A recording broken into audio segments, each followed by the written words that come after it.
Hey guys, it's DeGranny and I'm back, and today I'm gonna do a recap of my pre-release that me and Leah went to.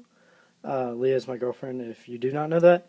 We went to one pre-release, and so we both had our own little pre-release thing. I'm gonna go over the set that I have so far, and then I'll go over the decks that we ran and how we kind of ran it. Well, mostly ran it. You'll see in a minute. Yeah, so stay tuned, you guys, for the decks at least, because the decks are pretty cool, especially how they were. After the pre-release, we stayed for a booster draft, and um, at the booster draft, we got 6 more packs apiece, basically. So yeah, so we did get a little more cards than just the pre-release by itself. So for Boundaries Crossed, I did end up completing about 70%. As you can see on the highlighted part, there is about 70% completed of the set so far. So I got Oddish Gloom. I did not get a Bioplume. Got a Blossom Tangela. Did not get a Tangrowth. A Scyther Heracross. So there are a lot of cards I'm missing, as you can tell. Like here's the sleeves. And yeah. I did not get a Charizard, sadly. I wish I would have. There are some cards in here that I have not put in here yet that I do have. So just keep in mind that you'll see them in my deck. I did get a few Squirtles and War Turtles. Didn't get a Blastoise. Was hoping I would, but I sadly did not. This is the rare Golduck, I believe. I might have gotten one, not positive. I did get a Samurott that goes right here. He's in a deck though. Leah actually pulled him. As you can see here, we did get a lot of the cards, which is very surprising. Like I didn't expect to get this many cards and just this small event. There was not a lot of people this time, so it was like really slow, or really fast. I mean, so yeah, a lot of cards. A lot of this set was almost completed here. Besides like ultra rares. As you can see, there's not very many ultra rares, and you might think that they were in a deck or something, but we'll see later what went down with the ultra rares. So yeah, so here's the completion of the set, just about, and that's it for what I have in my binder. So that was 70% of dragons of Boundaries Crossed. Boundaries Crossed was the pre-release, obviously. And there are some really good cards in here. There are 23 ultra rares, which allows for a lot of cards that you can pull. So basically, like, I'm going to try to set that up. My lighting is off. Let's see if I can. Oh, that was worse. There we go. That's a little better. So, the ultra rares leave for a big amount on the boxes. I heard the average pull ratio for a box is 2 full arts, whether it be an EX or a supporter, 2 regular EXs, 2 A specs, and then every other box will have a shiny, which the shiny then demotes 1 full art and 1 regular EX, I believe. So yeah. But that's alright. I mean, shinies are good too. There are 2 really good shinies in this set, meaning Altaria and Terrakion. Altaria is okay, not the best, but I mean, like, it is a pretty good card. Golurk, you can see some play. Rocky Helmet, it's just stupid that they even printed it. So yeah, so we're gonna go ahead and start. I will start with Leah's deck, since I don't really remember all that much for her deck all that well. I mean, I do know that they are not in any order whatsoever. So then it's like trainers and types. So, or it's not in any like shape. So I'll see if I can get this out really fast. So the objective of Leah's deck was to, she had 2 types mainly. She had water type, and fire type mainly. She also had one dragon, which was the white Kyurem, because it uses fire and water type attacks. Now that was the only reason I threw that in there for, because I understood that it would be best. Now, what happened with Leah's matches is she actually only got to play one match, which was weird. She went 2-1, and the one match she lost was the one she actually played. She won the other two off of a bye. Her opponent left, and she got an automatic win. Now, the match she did lose, though, he was there with a friend as well, and they actually mixed up their tables. So he was sitting at the wrong table playing the wrong opponent, while his friend was doing the exact same. Now, because Leah lost, Leah still has to take the loss, and the friend that was supposed to play Leah also lost.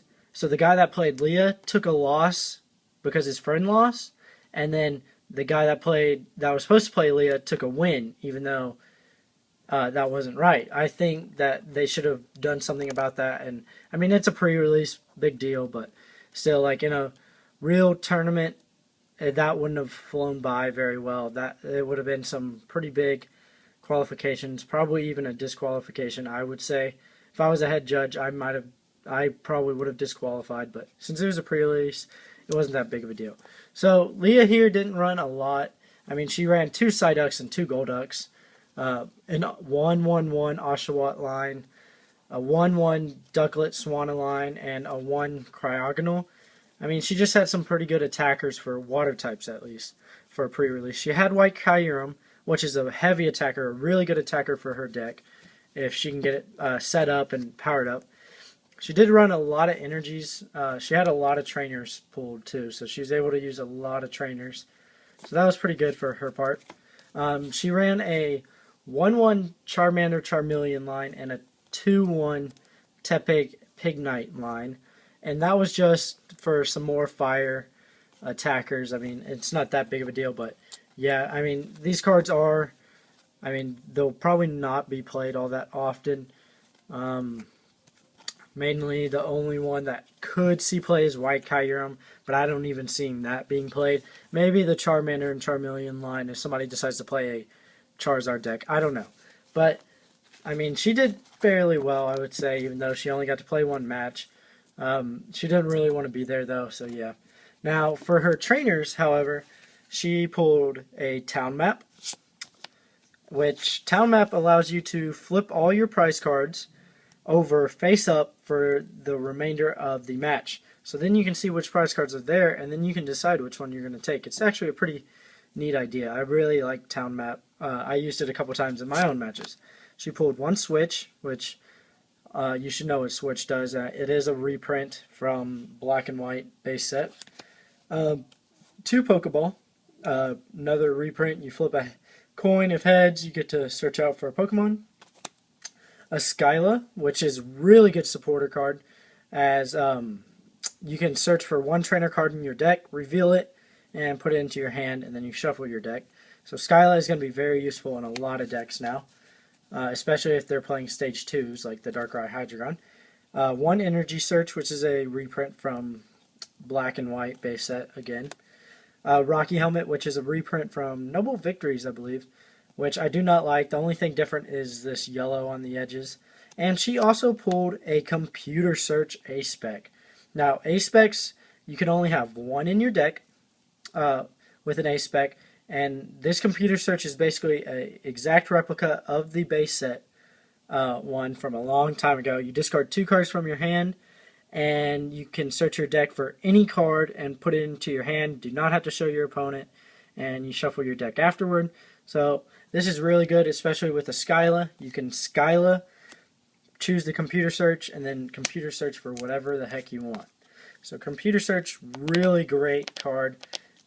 Amazing A-Spec. Everybody's going to be looking for it. And by the way, you cannot run the base set Computer Search. You have to run this one. The base set one is illegal, which is a really stupid rule, but that's what happens. Maybe they'll fix it eventually. Now we're going to move on to my deck. My deck, however, did not have any sort of strategy like Leah's did, where it had 2 main types, and that's what you're going to try to hit with.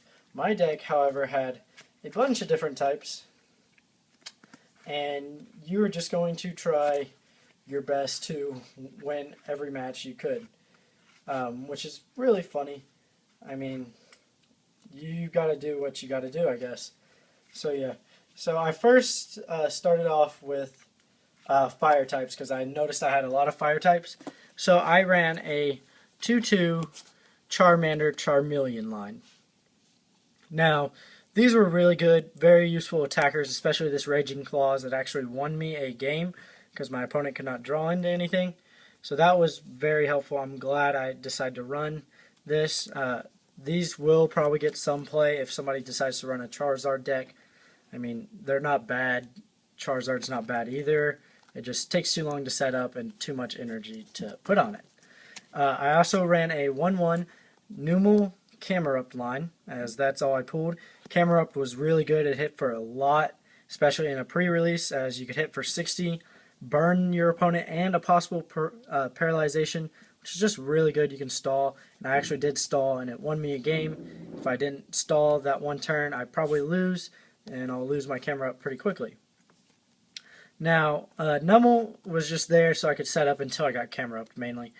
Camerupt could also hit for 80 if you discard a fire. So not bad cards. I ran a Scyther as well, mainly because it had 2 attacks for colorless energy. I mean, it wasn't that bad. I never used it, never even pulled it, or top decked it. So, I mean, it was okay just to, like, go against some water types that were probably grass weakness or something like that. So, Scyther was just basically a filler card. Next, I ran a bunch of colorless Pokemon, mainly just to because they could have any type of energy. Snorlax was really good, however. Using Snorlax as an early game attacker, I mean, if you get 3 energy, 3 turns basically, you're going to hit for 40 most likely, at least, maybe even 80. So that's really good. And then you could use Rollout for 60 if you ever had to. So Snorlax helped me out a lot. I'm surprised it only has 100 HP. I would expect it to have more, but Snorlax was pretty good. I never really used Pidove, Tranquil, or Unpheasant here. I mean, they are just there just for more attackers, more HP, just in case if I had to switch in or switch out or something. So those, I didn't really use them all that much, but they're pretty decent, I guess. Not a lot of people like to run colorless Pokemon anyway. I did run a Buniri and Lopunny line. Never used the Lopunny, never even top decked it, but however, I did use a Buniri once just to retreat, like mainly to switch out my Snorlax, which was poisoned and confused. So I used switch, then I attached to Buniri and retreated back to him so I could attack again. So it was pretty nice. Next, I ran a 1/1 Gothita and Gothorita line. I did use Gothita like once to hit for 10. That was about it, and never really pulled Gothorita, so never got to use it, but Gothorita could have been pretty good with the Destructive Beam, discard some of their energy, so that would have been pretty cool. Next I used Duskull, and I used Duskull once for Confused Ray, just to confuse my opponent, to try to buy some time, but they were able to switch out and kind of defeated the purpose, but that was alright. I did get a Dusclops. I was hoping I'd get a Dusknoir, but I did not. Some people call it Dusknoir. I call it Dusknoir because I feel like that's how it should be pronounced. And yeah, so those were pretty good. I mean, my deck was okay. I did go 3-0 again, and I didn't even have an EX, so yeah, there it is. I didn't have an EX, you guys. I did not pull an EX. Leah did not pull an EX. So that was really weird. My friend Matt actually pulled a full art Keldeo. Had a pretty good luck pull there. One of my other friends, sorry, I'm also uploading a video as I do this. It's another opening, and I'll upload this as soon as I'm done with it. One of my other friends also pulled a spec I believe. I can't remember which one. I think it was Crystal Wall. He pulled a black Kyurem EX, I believe, and he pulled a shiny Golurk. So he had a great luck. Out of 6 packs, he pulled those. This was before the pre-release started. I was like, that's ridiculous. You're so lucky. Another friend of mine pulled a Celebi EX full art, or no, regular. Pulled a Celebi EX regular. Then his son pulled a Cresselia regular, or Cresselia full art. A person next to me pulled a Landorus full art. Another person pulled a Skyla full art, and one other card, can't remember. So I just got the bad pulls. I didn't get anything. So yeah, I was pretty disappointed about that. Leah did pull a computer search. I was pretty happy about that. So yeah, I did run a bunch of different trainers just to have trainers in my deck. I ran an energy search just because I had 3 different types of energy. Maybe I need to get out a type of energy or something. Or no, I had 2 different types. Maybe I just need to get out one type of energy or so. So that was pretty okay. Energy search, I think I used it maybe once just to pull out an energy so I could hit for 80 or something. Ran a Rocky Helmet just because I had some heavy hitters on my team with a lot of HP, so I could attach this and then it'd take them a while to knock me out and they'd be building up their own damage. Ran 1 town map, used town map almost every match though. So yeah, town map was pretty useful. It helped me win a couple games as I could see the prize cards that I had, and if I think there was one where I needed an energy the next turn so I could attack. So I got the town map off of Skyla and was like, sweet, let's see if I have an energy. And there was an energy, and I was like, awesome. I'll pull the energy, and it ended up winning me the match after I made the knockout. So that was great. Really useful town map. Played Potion, I mean, just to heal some damage, especially early on. If you get 30 really quickly, you're going to have to heal pretty early. So yeah, played Skyla. I mean, Skyla is a staple supporter. I'm glad I got 2. I believe I have 3 more in my set. So yeah, having Skyla is very crucial. Skyla is going to be a good trainer, and I'm probably going to sell a few of these on eBay. So yeah, I also pulled 1 more switch, so having another switch isn't too bad. Switch is actually a pretty good trainer, especially for high retreat costs. Now there was 1 more card that I have not shown you yet. This card was pulled during the booster draft. I did not pull it. I did not pull anything very useful. I did get a couple of Flygons. I was happy about that. Flygon's going to be pretty cool to see in like rogue decks. But Leah pulled this, and she pulled another computer search. So as you can see, I have 2 computer searches. Now I honestly completely forgot after my booster draft that there's a guy looking for a computer search there, and he had a shiny Terrakion, and I really wanted that shiny Terrakion, and I could have traded him my second computer search. Now, I completely forgot about that, and that would have been cool to have, is the shiny Terrakion, as I'm looking forward to that. But that's okay. I'm going to wait on buying some more cards and packs until I get my booster box in. I should have it by the latest, probably next Wednesday, I want to say. And whenever I get it, I will open it, record it, and put it up that day, no matter if it's a Tuesday, Thursday, whenever. I will have it up as soon as possible, as soon as I get it, just because y'all have not seen it. So yeah, I have 2 computer searches, and that's about it for this video, you guys. I want to remind y'all, though, I am selling cards on eBay. The eBay link is in the description below. You just have to copy and paste it, I believe, or you can right-click it and open it, or whatever. So just look for it. I am selling this booster box in full. I am not opening it and selling individual packs. I will sell this booster box in full. I believe I have it right now at 105 with free shipping. I'll probably go down on it, probably about 95 to 100, somewhere in that range. So yeah, I did some calculations for this.